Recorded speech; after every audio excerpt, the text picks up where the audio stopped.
지난주였죠. 4월 7일 서울하고 부산시장 선거 직후 부동산 시장 분위기가 조금 바뀌는 듯한 느낌이 좀 있는 것 같으실 거예요. 그런데 그 시장 분위기가 저는 아직 일주밖에 안 됐기 때문에 판단하기는 너무 성급하다라고 말씀을 드릴 수밖에 없는 시기인 것 같은데, 문제는 지금 언론에서 굉장히 많은 얘기들이 나오고 있죠. 그 나오는 얘기들 때문에 또 예전 상황을 잘 모르시거나 또 그동안 부동산의 흐름을 잘 경험하지 못하셨던 분들은 조금 생각이 다르게 느껴지실 수도 있겠다라는 생각을 좀 해봅니다. 그래서 오늘은 그 얘기를 가지고 조금 얘기를 좀 해보려고 하는데요. 일단 오세훈 시장이 서울시장으로 당선된 직후 부동산에 관련된 얘기가 완전히 터져 나오듯이 얘기가 지금 진행이 되고 있죠. 여기 보게 되면 부동산에 관련된 얘기가 임기가 1년 남짓 남은 현 정부에 대해서 그 정치 지형도를 흔드는 블랙홀이 되는 모양새다라고 하는 내용이 나오고 있습니다. 실제로 그럴 가능성이 매우 높아 보이고요. 그리고 예전 장에서도 비슷한 상황이 있었습니다. 뒤에서 제가 조금 한번 간단하게 얘기를 한번 해보도록 할게요. 자, 처음에 나왔던 기사, 4월 10일자에 나왔던 기사를 잠깐 보게 되면은요. 정부 방침과 다른 그 서울시장, 오세훈 시장이 당선됨으로 인해서 부동산 맞짱, 정면 승부 나설까라고 하는 얘기가 나왔고요. 많은 분들이 그러다 보니까 부동산에 대해서 조금 투자를 하거나 또는 오르기를 원하시는 분들은 오세훈 화이팅 이런 생각을 하시는 분들도 분명히 있으셨을 거예요. 근데 제가 보는 관점에서는 정치인은 정치인일 것이다 라는 생각을 하고요. 우리들이 원하는 방향대로 무조건 가지는 못할 것이다 라는 생각을 좀 가끔 하죠. 자, 어쨌든 정부와 오세훈 시장 간의 어떤 분명히 협치도 있겠지만 갈등도 있을 것이라는 생각을 할 수밖에 없겠고요. 이 부분은 시간이 흐르면 흐를수록 분명히 이 부분에 대해서 굉장히 파열음이라든지 이런 것들이 나올 가능성이 있을 것이다. 이런 생각을 좀 해봐야 될 것 같습니다. 더구나 여러분들이 지금 벌써 분위기를 달아오르게 만드는 그 주체 세력이 되어가고 있는 중인 것 같아요. 지금 보시는 것처럼 규제 완화를 약속했던 오세훈 시장이 취임을 하고 나니까 서울에 있는 재건축 아파트 가격이 들썩들썩 한다라고 하는 내용이 벌써부터 나오고 있죠. 일단 기본적으로 강남 재건축, 목동 아파트, 한계주공, 그 다음에 각종 그 재개발 관련된 지역들, 재건축 재개발과 관련된 부분에 대해서 일단 오세훈 시장이 이렇게 얘기했잖아요. 일주일 내 풀겠다. 자, 그런데 일주일이 지금 경과하고 있는 상황에서는 분명히 다른 소리가 나올 수밖에 없을 것 같아요. 이미 나와 있고요. 그런데 이런 부분을 보면서 많은 분들이 기대 심리가 굉장히 높았던 거는 사실인데, 문제는 이 부분을 우리가 원하는 대로 받아들이기보다는 정치인이라고 하는 차원에서 받아들였으면 좋겠다 이런 생각을 하게 됩니다. 어차피 지금 현재 상황이요. 지금 보시는 것처럼 올해 들어서 이미 재건축 단지들의 아파트 가격이 신축보다 좀 더 많이 오른 것이다라고 나오고 있죠. 그만큼 재건축 재개발이 필요할 것이고 앞으로 진행될 것이다라고 생각하는 상황에 오세훈 시장이 당선되고 나니 당연히 이 부분에 대해서 관심도가 높아질 수밖에 없는 것은 사실이다 이렇게 말씀드릴 수가 있을 것 같은데요. 금방 제가 말씀을 드렸죠. 오세훈 시장은 분명히 정치인일 것이다. 자, 왜 그러느냐? 지금 보셨던 것처럼 제목에도 나오고 있습니다. 재건축, 재개발, 규제 완화, 집값 안 오르게 추진하겠다. 이렇게 벌써 말을 하고 있는 거죠. 신중히 추진하겠다라는 내용을 얘기하고 있고요. 결국 이 상황은요. 재건축, 재개발, 규제 완화라고 하는 게 여러분들이 원하는 방법이긴 하지만 또 한편으로는 그걸로 인해서 문제가 발생됐을 때 정치를 하고 계신 분들의 어떤 수명이 단축될 수 있는 요지 때문에 사실 이 부분을 굉장히 조심조심하게 진행을 하겠다. 이 부분은 아마도 예상해 본 부분이었을 것 같아요. 그리고 여러분들이 생각하기에도 충분히 이렇게 될 수밖에 없을 것이다라고 생각을 하는 게 맞고요. 근데 좀 전에도 보셨던 것처럼 1억 호가가 오른다. 그 다음에 성수동 집주인 이렇게 1억은 바로 뛸 거, 이런 것들이 여러분들의 심리이기 때문에 지금 많은 분들이 생각을 하시는 데 있어서 뭔가 달라질 것이 아닌가라고 하는 기대 심리가 있을 거는 같은데요.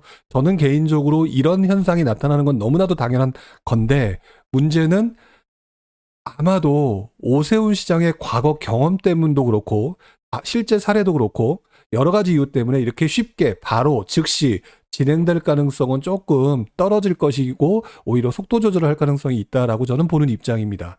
뭐 예전에 오시장 같은 경우 한강 르네상스 사업을 기준으로 해서 성수, 그 밖에 용산 굉장히 많은 곳들을 붐업을 했던 것은 사실 있는데 그것들이 지연됨으로 인해서 많은 사람들이 조금 고통을 겪었던 상황도 있었고요. 자, 이게 지금 보시게 되면 그 부분에 또 비하인드에 또 스토리가 또 하나가 있는 부분이 뭐냐면 2006년도 당시 오세훈 시장이 당선되고 난 이후 오세훈 시장 역시 그때도 강북 개발 확대를 공약으로 내걸었었죠. 그리고 그것 때문에 강북에 있는 낙후 지역이 굉장히 투자 열기로 달아올랐고요.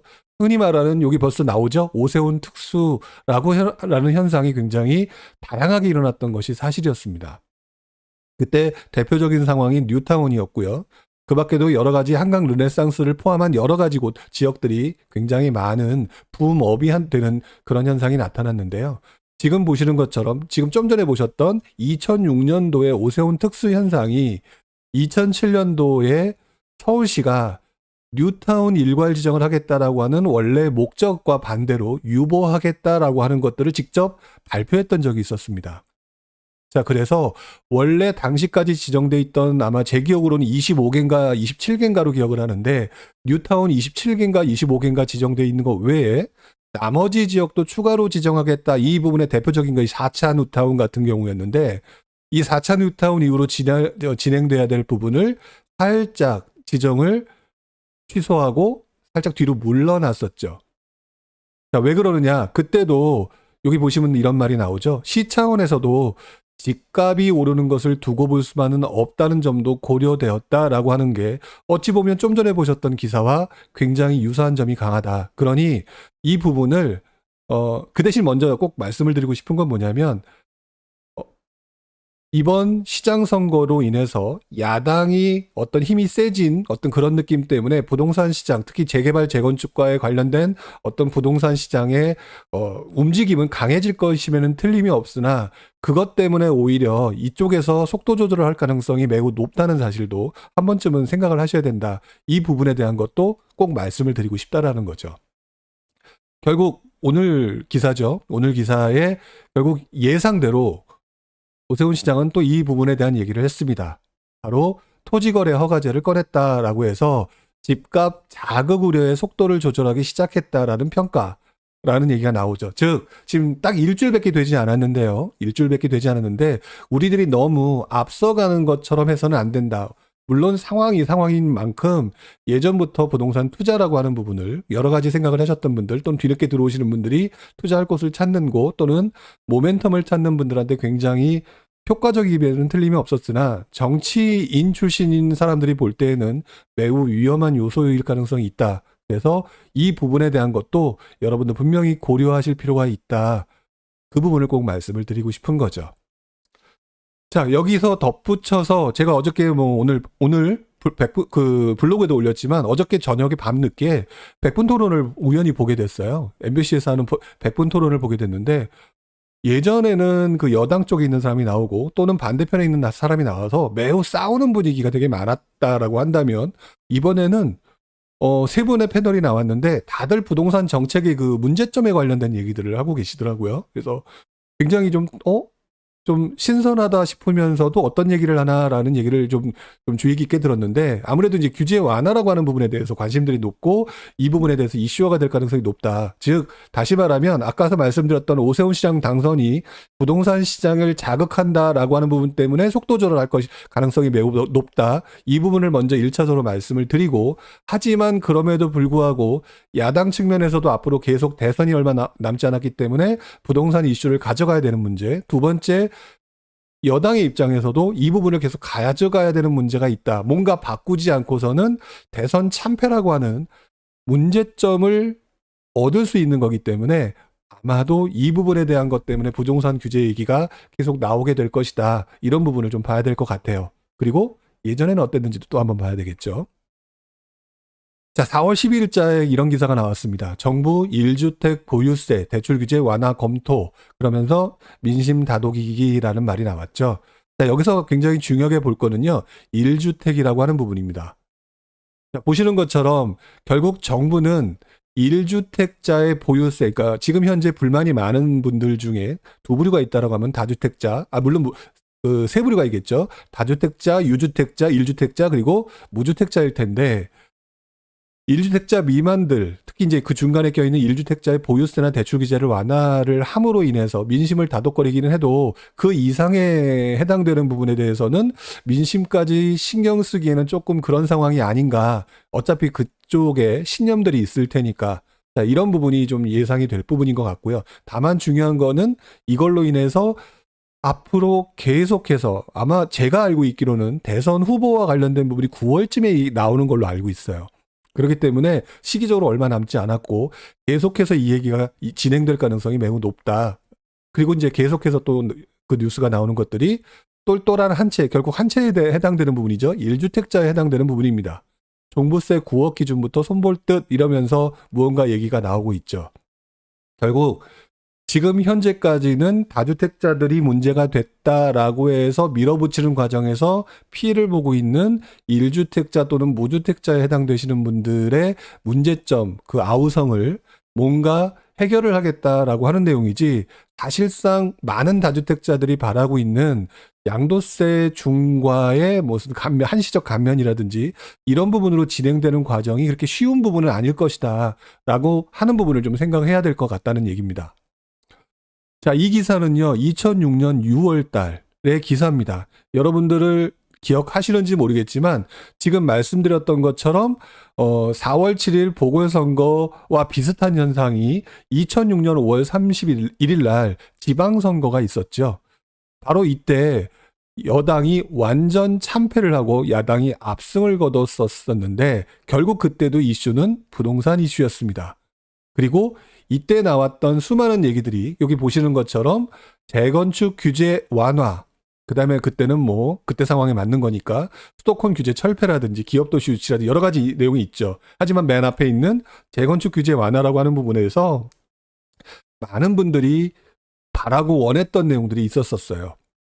이 밖에도 당시 이제 가장 이슈가 됐던 것 중에 하나가 제기어로 뭐가 있냐면 재건축에 있어서 소형 평형과 임대주택 건축을 의무 비율화 했던, 강제로, 그래서 사업성을 떨어뜨리는 그런 부분이 있었는데 이런 부분도 해결해야 되지 않느냐, 이런 얘기가 계속 나왔었던 게 사실이었거든요. 그리고 실제로 이 5월 31일 2006년 5월 30일 지방선거 이후에 한동안 이 얘기가 계속 나왔던 게 사실이었습니다.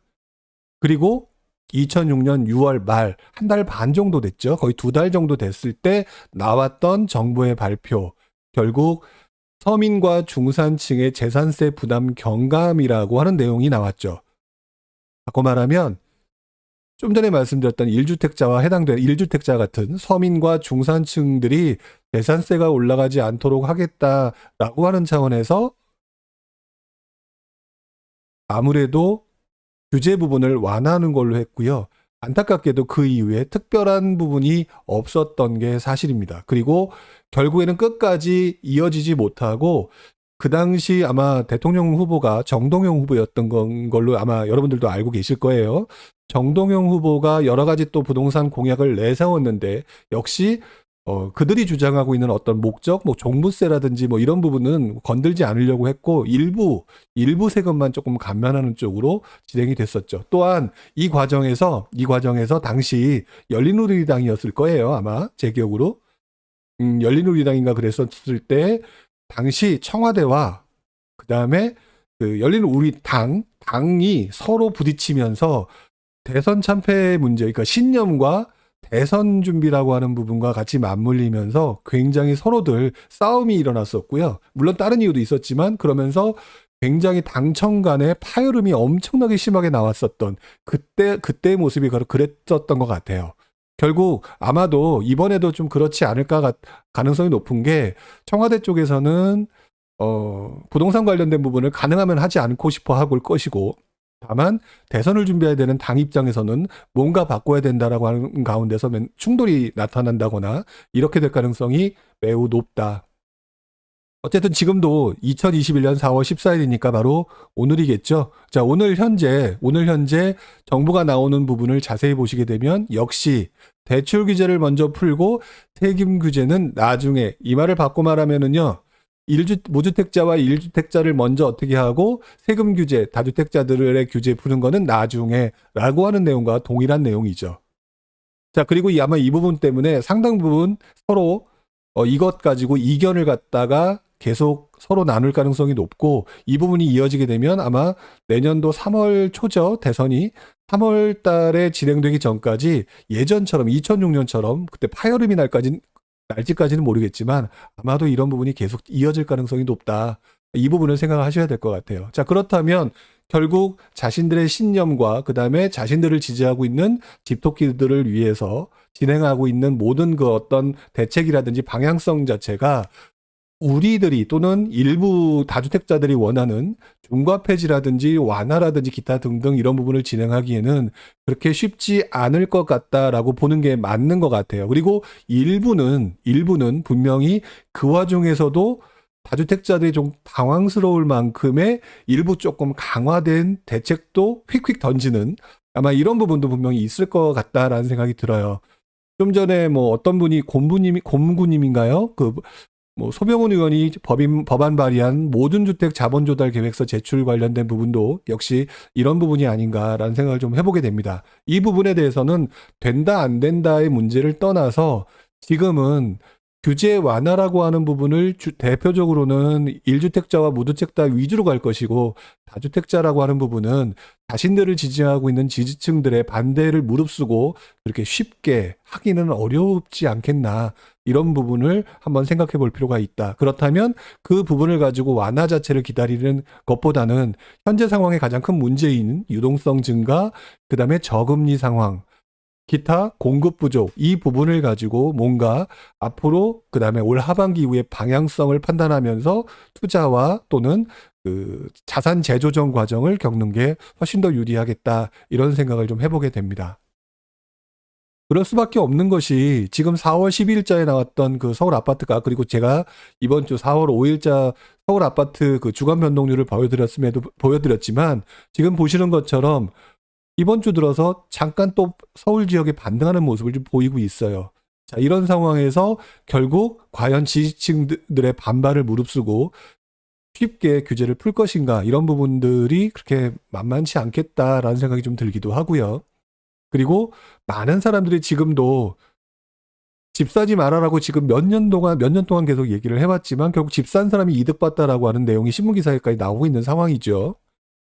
실제로 상당한 자산 증식을 누렸을 것으로 추측되고 있다, 이렇게까지 나오는 상황에서 사람들이 지금 가만히 있기가 어려운 상황일 것이다.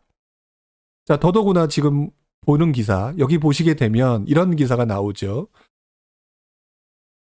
이 기사가 조금 그나마 좀 객관적으로 표현하고 있다라는 생각이 들었는데, 올해 2분기, 지금 현재죠, 역대급으로 많은 분양 물량이 쏟아질 것으로 예고된 반면 입주 물량은 최저 수준이다라고 나오죠. 지금 아마 뉴스 기사의 헤드라인은 입주 물량 최대라고 하는 식으로 지금 현재 나오고 있을 거예요. 그런데 이 기사에서 보시는 것처럼 이 분양 물량은 결국 최소한 3년 후가 될 것이고요. 지금 당장 입주할 수 있는 물량 자체는 최저 수준이다. 자, 이런 상황에서 수요와 공급의 원리에 따라서 움직여지는 시장의 모습으로 봤었을 때 과연 정부가 풀어준다 또는 조금 완화해준다라고 하는 이 내용들이 또 다른 사람들한테 상승의 신호로 받아들일 수 있는 소지가 매우 높다라고 하는 것도 기억을 하셔야 되겠죠. 그래서 저는 이번에도 예전과 비슷하게 쉽게 풀어줄 수 있는 상황이 못 된다라고 생각을 하고 있습니다. 더구나 지금까지도 벌써 여긴 이런 기사가 나오죠. 올해가 아닌 작년에 한국 집값의 상승률이 주요 10개국 중에서 4위나 차지하고 있다고 하고 있고요. 그리고 미국 같은 경우도 지금 현재 엄청나게 분위기가 달라지고 있고 주택시장이 미쳤다라고 하는 얘기가 나오는데요. 그거에 대한 근거 자료가 지금 현재 역사적인 저금리와 수급의 불균형이라는 얘기가 나오고 있습니다. 자, 그런데 우리나라 역시 지금은 역사적인 저금리, 그 다음에 수급의 불균형은 똑같은 현상이다라고 하는 부분이죠. 정부가 이러한 상황에서 신호를 잘못 주었다가는 매우 난처한 상황에 빠질 수 있을 거라고 하는 거는 충분히 생각해 볼 부분이겠죠. 자, 이 부분을 꼭 기억을 하셨으면 좋겠다라는 생각을 해보게 되네요. 그래서 이번 주 기사 중에서도 초반부에는 오세훈 시장에 관련된 얘기가 되게 많이 나오면서 그 다음에 굉장히 부동산 시장이 뭐 규제가 완화가 될 것이냐 어쩌냐 이런 얘기가 되게 많이 나왔지만 사실상 제가 보는 관점으로는 그렇게 쉽게 그렇게 호락호락하게 규제를 풀어줄 정도의 상황은 아닌 것 같다. 그래서 무주택자라든지 1주택자 위주의 어떤 규제 완화까지는 몰라도 나머지 부분에 대한 부분은 아마도 쉽지 않을 가능성이 높다라는 생각이 들고요. 다만 예전과 다른 부분 중에 하나가 제가 또 오늘 블로그에도 잠깐 올렸었죠. 그럼에도 불구하고 풀어줄 수밖에 없는 상황이 있다라고 하는 부분이 있다면 아마도 지금 현재 종부세와 관련된 부분 이런 부분이 지금 너무 옛날에는 부유세였는데 지금은 거의 서민세가 버린 상황으로 흘러가고 있는 이 부분 때문에 약간 뭐 한도를 높여준 상향한다든지 이런 식으로 뭔가 명분이 명확한 부분에 대해서는 좀 풀어줄 가능성이 있지 않을까 이런 생각을 좀 해보게 됩니다. 다만 아까 말씀드렸던 것처럼 아직까지 제 기준으로 판단하는 관점으로만 보게 되면 그렇게 쉽게 풀어주기에는 시기상조인 것 같다. 이 부분이 제가 이번 주에 신문 기사를 보고 판단한 저의 생각입니다. 자, 이제 마지막으로 간단하게 그 한 2개 정도 기사를 보면서 그 얘기를 좀 말씀을 좀 드리려고 하는데요. 기사를 보다 보면 왠지 불안해하는 생각이 들거나 왠지 뜨끔하고 불안해지는 그런 기사들이 가끔 나오는 경우를 아마 가끔 보시게 될 건데요. 저도 뚝 확 보면서 이렇게 기사를 쓰면 안 되지 않나? 뭐 이런 내용들이 좀 있었던 것 같아요. 또는 이렇게 하면은 사람들이 오해할 텐데 잘못된 시도를 받을 텐데 라고 하는 내용이 기사가 몇 개가 있어서 그 부분을 한번 짚고 넘어가려고 가져왔는데요. 자, 4월 10일자 기사였었죠. 경기 인천석 집값 급락 나온다라고 하면서 전문가 전망 보니 참 이런 기사가 우리들의 눈을 굉장히 뭐라 그럴까 확 다가오르게 하는 자 이런 부분을 생각하는 것 같아요. 근데 이 기사 내용을 보게 되면 참 재밌는 내용이 있습니다. 경기 인천서 집값 급락이 나온다는 내용이 있는데 언제 나온다고 하는 시점은 없이 그냥 자극적인 기사 제목만 나왔죠. 근데 내용을 보니까요. 결국에는 언젠가 장기적으로 보게 되면 가격 안정 효과가 있을 것이다. 재개발, 재건축이 활성화되면 이런 내용이고 그리고 나왔던 그 내용을 보게 되면은요. 이 내용이었어요. 결국 연도별 수도권 아파트 입주 물량이 늘어나는 상황에서 예를 들어서 인천 같은 경우는 2022년부터 2023년까지 굉장히 많이 늘어난다. 그러니까 결국에는 집값이 나중에 안정 효과가 있을 것이다 라고 하는 내용을 급락이 나온다라고 하고 또는 시차적인 부분을 전부 다 날려버리고 이런 자극적 기사를 좀 띄워 보였죠. 아마 부동산 시장에 관심이 없거나 또는 떨어지는 거에 대한 의견을 갖고 싶어 하는 많은 분들이 볼 때는 이런 기사가 어떤 근거 자료로 활용될 가능성이 높은데 사실상 내용으로 보게 되면은 바꿔 말하면 그 얘기죠. 몇 년 후의 얘기다.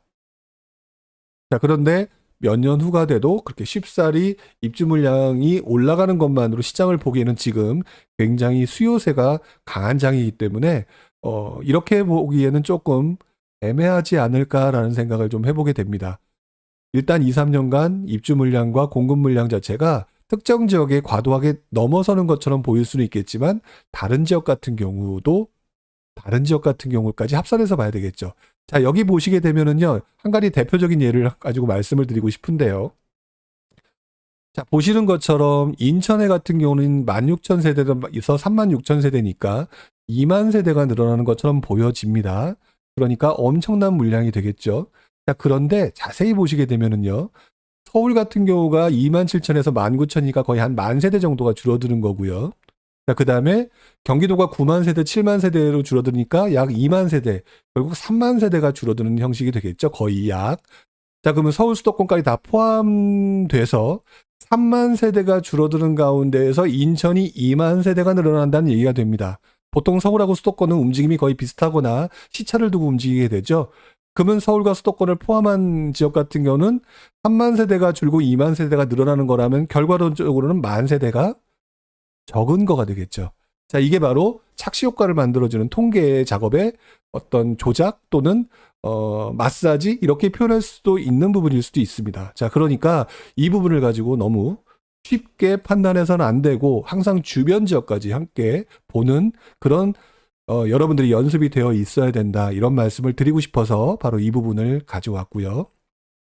자, 그리고 마지막 오늘 기사 내용 하나를 더 보여드리고 싶은데요. 여기서 내용을 보게 되면 이런 내용이 나오고 있습니다. 청약시장에서 투기가 빠졌나? 분양 물량도 줄었는데 경쟁률까지 낮아졌다라는 내용이 나오죠. 자, 제가 왜 이 기사를 가져왔냐면요. 제가 이런 말씀을 그 전에 드린 적이 있었습니다. 하락장의 신호 중에 하나가요. 청약 경쟁률이 낮아질 것이다. 자, 그 다음에 두 번째가 공급 물량, 미분양 물량이 줄어들 것이다. 그리고 세 번째가 금리가 인상될 것이다. 바로 이 세 가지가 맞물려 돌아갈 때 굉장히 큰 영향도가 있을 것이다 라는 표현을 제가 썼던 것 같고요. 그리고 그때 말씀을 드렸던 대표적인 제 주장 중에 하나가 뭐였냐면 단번에 하나가 떨어진 게 아니고 하나가 문제가 된 것이 아니라 시차를 두고 계속해서 연속적으로 줄어들거나 금리가 인상되거나 하는 부분이 나타났을 때 문제가 되는 거고 그게 하락 신호로 보는 게 아마도 유의미할 것이다라고 말씀을 드렸는데요. 혹시나 오해하실까봐 이 기사를 좀 가져왔습니다. 왜 그러냐면 경쟁률이 낮아졌다고 청약 경쟁률이 떨어졌으니까 이렇게 되는 부분이 결국 수요가 줄어든다는 얘기 아닌가라고 생각하기는 쉬운데요. 자, 바로 이런 부분이 특정 시점의 결과물이지 연속성 있는 상황이 아니라는 거죠. 이런 기사를 보게 되면 그럴 수도 있겠다. 그럼 이제부터 지켜봐야겠구나. 라고 생각을 하셔야 될 기사로 받아들여야 되지. 이 기사로 시장이 이렇게 바뀌었구나. 라고 하는 변곡점의 포인트로 잡으셔서는 절대 안 된다는 거고요. 이 기사가 유의미하게 되기 위해서는요. 연속적으로 2분기, 3분기에까지도 청약 경쟁률이 계속 낮아져야 된다는 거. 부동산 시장이 갑자기 급락하거나 떨어지는 모습이 보여지진 않으니까 연속적으로 나타나고 있는지를 꼭 기억을 하셔야 되고요. 그 밖에도 아까 표현해드렸던 금리 인상이라든지 미분양 상황으로 보게 되면 여전히 금리는 인상 가능성이 아직까지는 없고 이야기는 하고 있지만요. 그리고 미분양 물량 역시 지금 현재 떨어지고 있는 모습, 그러니까 올라가고 있는 모습도 아직 나타나고 있지 않다. 더구나 연속적인 상황도 아니다. 그렇기 때문에 이 내용을 가지고 쉽게 문제가 생겼나? 이렇게 판단할 기사라기보다는 연속적으로 판단하기 위한 신호로서 판단하기 위한 어떤 하나의 포인트 정도로만 보시는 게 좋지 않을까. 결국 이 내용만 보게 되면 앞으로 다음 분기에는 다시 경쟁률이 올라갈 수 있는 거거든요. 시장이 바뀌면서.